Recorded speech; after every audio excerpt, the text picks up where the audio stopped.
Salut, c'est Trado, content de vous retrouver pour la mise à jour de l'action qui m'a été demandée le plus. Il s'agit de Nanobiotix.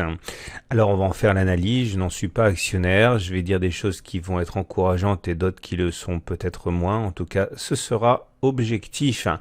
On commence par l'analyse en données mensuelles, c'est-à-dire que chaque bougie que vous voyez correspond à un mois de cotation avec les plus hauts et les plus bas du mois.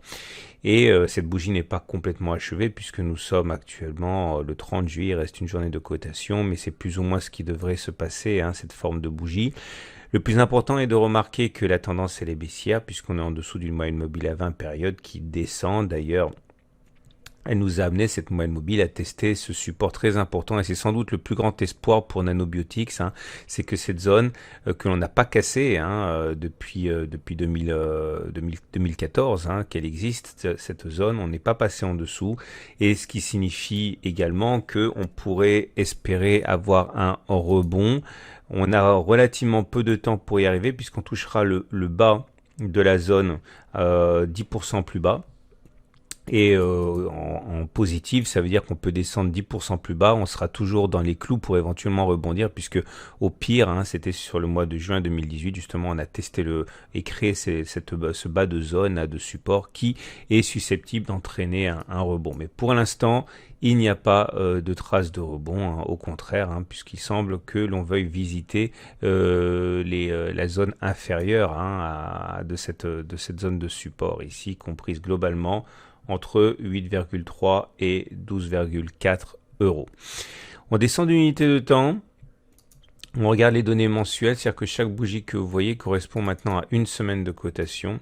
Et on retrouve notre zone rouge ici, qui est notre zone de support. On voit également que les cours semblent vouloir accompagner la création d'un biseau ici en noir, un biseau descendant. Un biseau descendant, ce sont deux demi-droites qui descendent et qui convergent.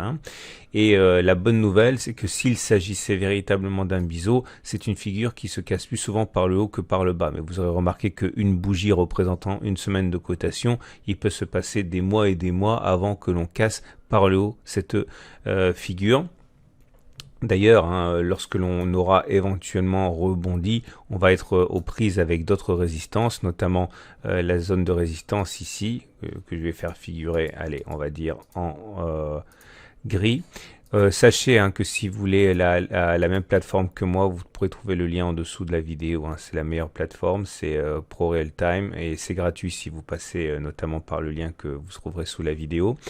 Nous avons également, et ça c'est plutôt positif, tout naturellement un support hebdomadaire ici qui est là. Vous voyez, c'est la zone justement qui nous protège, qui nous empêche d'aller plus bas et qui a été testé, créé en juin 2018. Et nous sommes en plein dedans. Ça veut dire que même si pour l'instant, on ne voit pas véritablement de rebond efficace se dessiner, on a quand même ici un terreau favorable au rebond avec cette résistance support descendant en noir et la zone de support horizontal ici.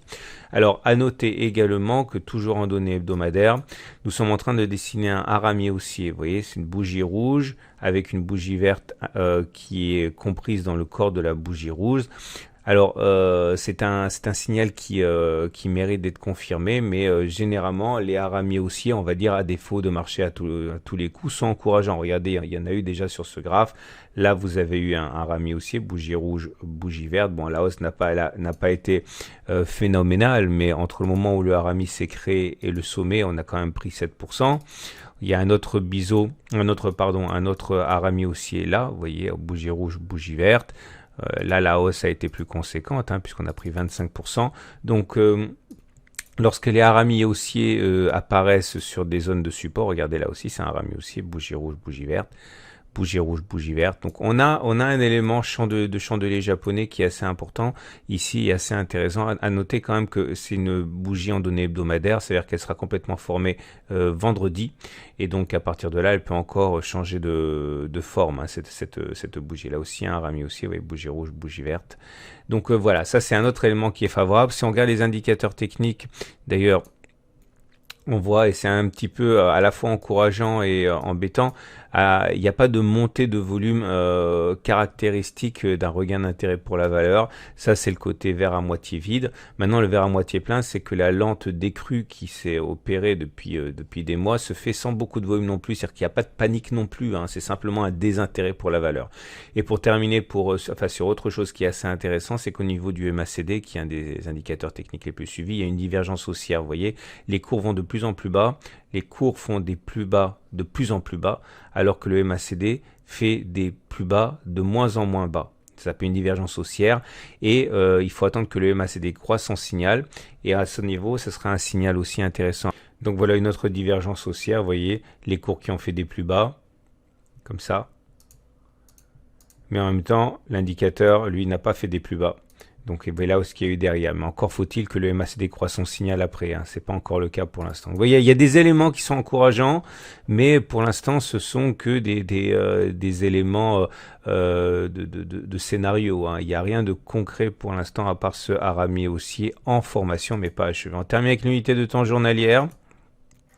Que voilà, donc ça c'est pour les traders de très court terme ou ceux qui s'intéressent vraiment aux évolutions de très court terme. Donc on retrouve à la fois, sur cette unité de temps journalière, donc chaque bougie égale un jour de cotation, également un harami haussier qui est encourageant.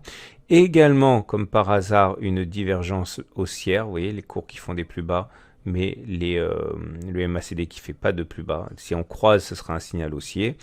Regardez, là, il y a eu également un beau signal avec divergence haussière qui s'est bien transformé en hausse. Vous voyez, là, les cours faisaient des plus bas, mais le MACD n'a pas fait de plus bas lorsqu'on a croisé le signal derrière une explosion haussière.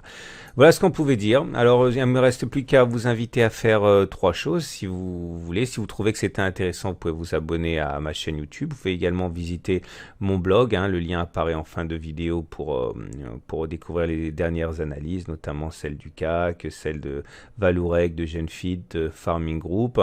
Et bien sûr, je vous invite, si vous avez aimé cette plateforme, à la télécharger gratuitement à travers le lien que j'ai mis en dessous de la vidéo. Voilà. À très bientôt pour une autre analyse, et vous pouvez faire vos demandes dans les commentaires hein, pour que j'analyse votre action préférée. J'analyse toujours l'action la plus demandée.